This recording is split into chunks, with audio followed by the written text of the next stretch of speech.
Vous êtes un drôle de glaneur, Ludovic Cantet. Quand d'autres glanent les patates, vous ramassez les livres abandonnés dans la rue, vous les épluchez, vous les disséquez chez vous pour trouver tous leurs petits secrets oubliés à l'intérieur.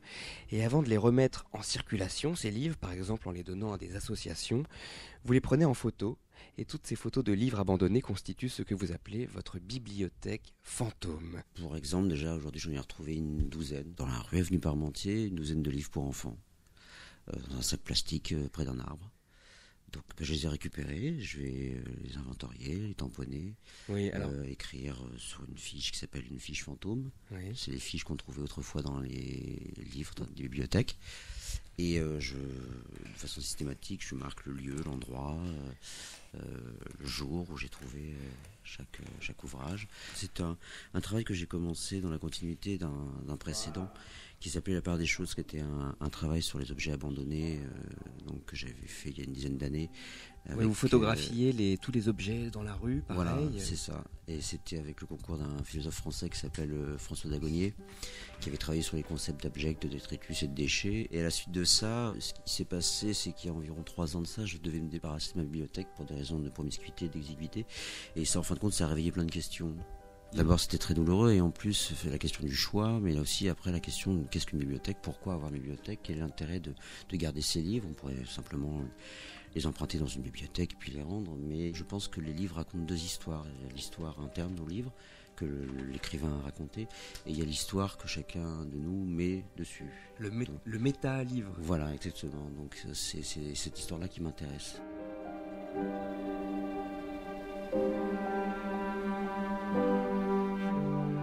Justement, tous les livres que vous trouvez, je disais, vous les disséquez, ça veut dire que vous essayez de trouver à l'intérieur tout ce qu'il peut y avoir. Ça peut être des marque-pages, des photos oubliées, et comme ça, vous fantasmez un peu la vie de leurs propriétaires, de leurs ex-propriétaires. Oui, voilà, c'est-à-dire que j'ai fait une espèce de cabinet de curiosité, de vitrine avec tous les marque-pages trouvés.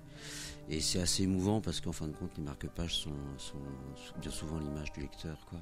Donc ça allait de photos intimes en passant par tickets de métro, des recettes de cuisine, des dessins pour enfants. Donc plein de choses très chargées au final.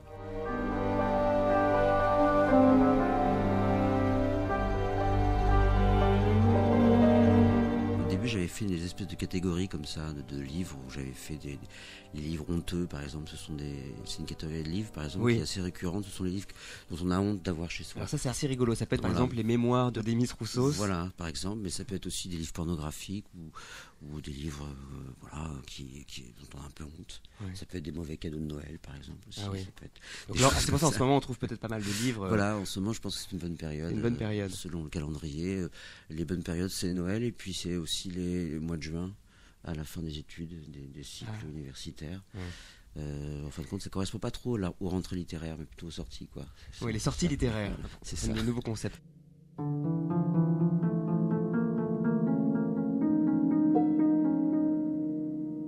Il y a aussi les livres trop lus, vous dites, qui n'ont plus de valeur, du coup, tellement ils ont été lus, comme par exemple L'étranger de Camus. Par exemple, oui, c'est souvent des livres qui ont bien sûr une valeur artistique et littéraire, mais qui ont tellement été lus et relus et diffusés que du coup les gens n'ont pas de honte et ni de problème à jeter leurs livres.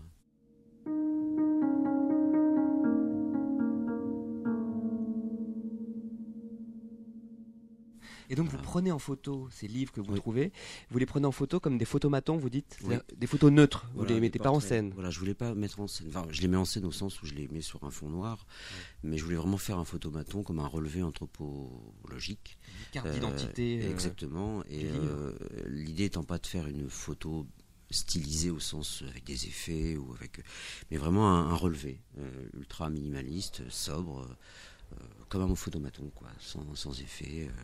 Et ce qui est intéressant, c'est que tous les livres ont une aspérité, donc ils ont des raturages, des déchirures, voilà, donc ça correspondrait un peu à des cicatrices ou à des rides. Ces photos que vous prenez, vous en avez exposé certaines, c'était à l'automne dernier, à la galerie Binôme à Paris, qui est une galerie de photos contemporaines. Et là, l'idée, c'est que les gens pouvaient venir emprunter ces photos, comme on vient emprunter des livres. Voilà. Et là, on venait emprunter une photo.